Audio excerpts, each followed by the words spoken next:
اختیار آپ کو دیتی لیکن میں راضی ہوں. گھر نعرہ تکبیر کی گونج سے جو اٹھا. علی کی بیٹیاں بہت پردہ دار تھیں, پردہ لینے کے لیے خود آتی. انہیں تو بس گھر سے ایک ہی دفعہ نکلنا تھا. زینب و کلثوم کی غمگسار بن کر حضرت عباس کی ماں بحیثیت زوجہ امیر المومنین بطور کنیز زہرا حویلی سادات میں قدم رکھتی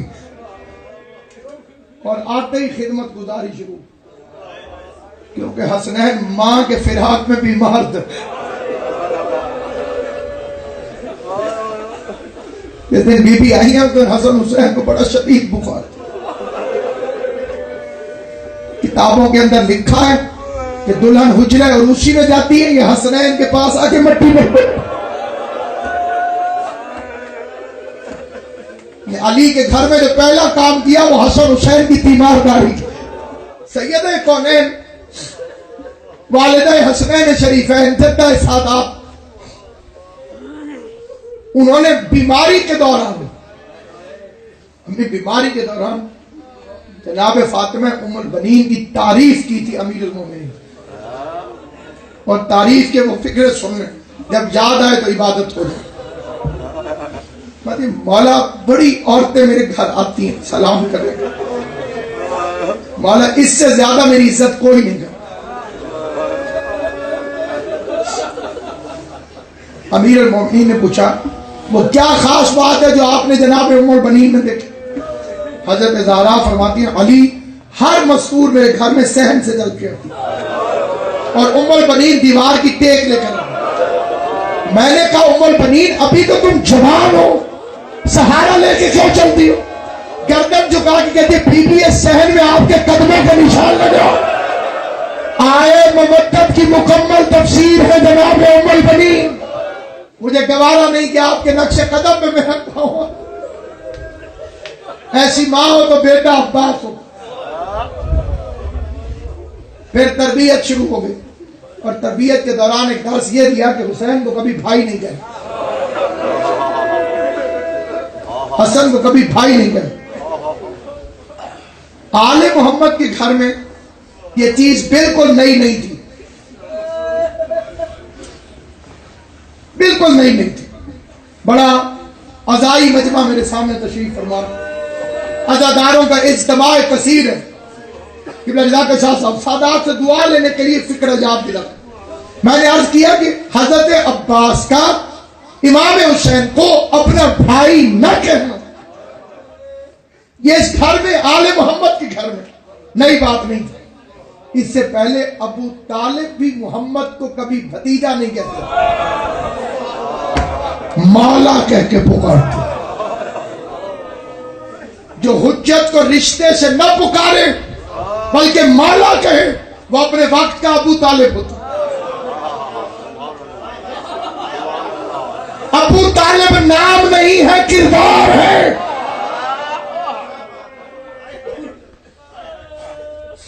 اور اس کردار کی پہلی نشانی ہے کہ وہ حجت کو رشتے سے نہیں پکارے.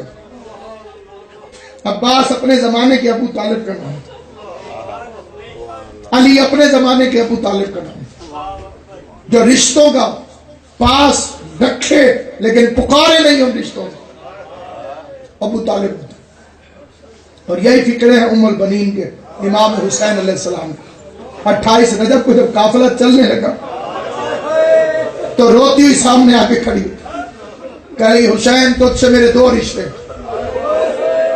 شریعت کے رشتے میں تو میرا امام ہے اور یہ رشتہ ہر رشتے سے مقدم, دنیا کے رشتے سے تو میرا بیٹا ہے. میں منت کرتی ہوں جہاں دل چاہے چلے جائے, عراق نہ جائے. کہ اماں عراق کیوں نہ جاؤں؟ رو کے کہتی ہے تیرا بابا علی آخری رمضان میں زخمی سر پہ ہاتھ رکھ کے کہتا تھا ہائے عراق.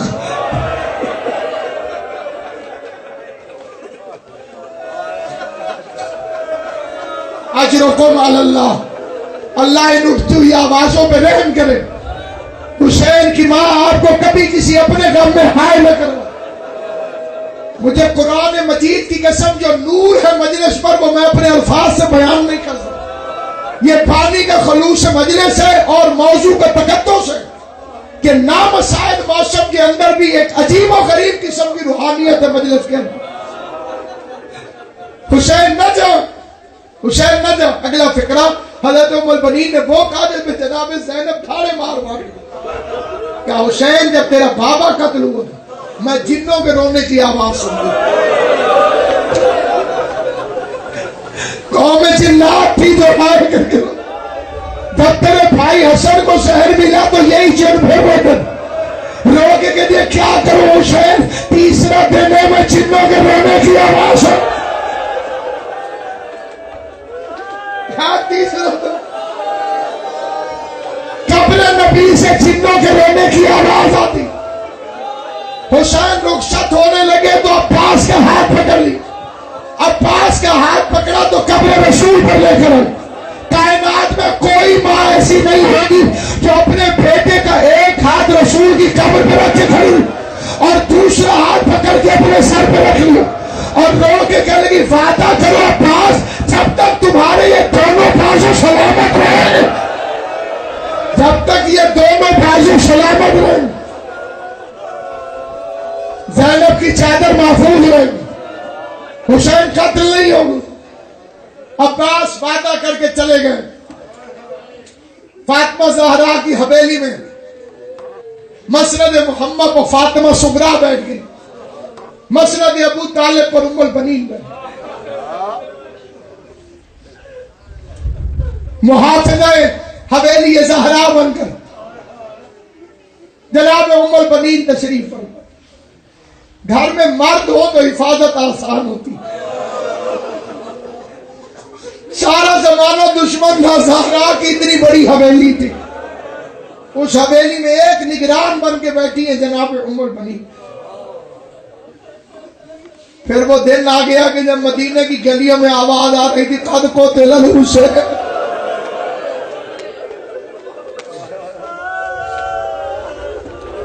لوگ حسین قتل ہو گئے. پورا مدینہ گھروں سے روتا ہوا نکلا ہے لیکن جیسے رنگ میں ام البنین نکلی. بشیر کہتا ہے میں شعر کہنا بھول گیا، میرے دل کی دھڑکن تیز ہو گئی. ایک دراز قد بی بی عصا کی ٹیک سے قبر نبی پر آئی اور اس نے جلالت مآب لہجے سے پوچھا کس نے اعلان کیا؟ بشیر کہتے ہیں قریب تھا کہ میری جان نکل جاتی. میں نے گردن جھکا کے کہا بی بی میں نے کہا کہ تیرے پاس عراق کے قافلے کی کوئی اطلاع ہے؟ کہا بی بی پوچھو کیا پوچھنا چاہتی ہو؟ کہ بتا میرا بیٹا عباس واپس آیا ہے کہ نہیں؟ بشیر کہتے ہیں مدینے میں زلزلہ آ رہا تھا. میں نے رو کے کہا بی بی میں نے تو سنا تھا تجھے حسین زیادہ پیارا ہے، تو نے نہ حسین کا پوچھا نہ زینب کا پوچھا، اپنے بیٹے عباس کا پوچھا. اپنے محمد کی ٹیک لگا کے بیٹھ گئی. کہنے لگی کوئی کہتا ہے حسین مارا گیا، کوئی کہتا ہے زینب کی چادر چھڑ گئی. عباس کا اس لیے پوچھ رہی ہوں اگر میرا غازی سلامت ہوا اجرکم علی اللہ، اجرکم علی اللہ. بی بی زہرا آپ سے راضی ہوں. کنیز فاطمہ کے گھر میں رونے کا بی بی آپ کو آج رہتا.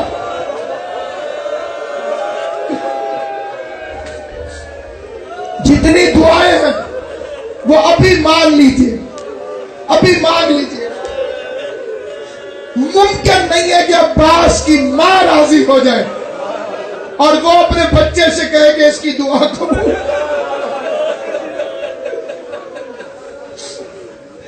آخر میں دعا نہیں ہوگی. آخر میں ایک بیٹا آئے گا اپنی ماں کی مجلس میں. جنہیں معلوم ہے وہ سمجھ گئے، جنہیں نہیں سمجھ آئی انہیں بتا دوں عباس کا علم آئے گا. اور یہ تو میری قوم کے بچے کو پتا ہے کہ غازی کی حاضری ہوتی ہے. اور حاضری کا مطلب یہ ہے کہ جب کوئی حاضر ہو جائے. اور میں نے دنیا میں دیکھا ہے کہ اگر خدا نہ خواستہ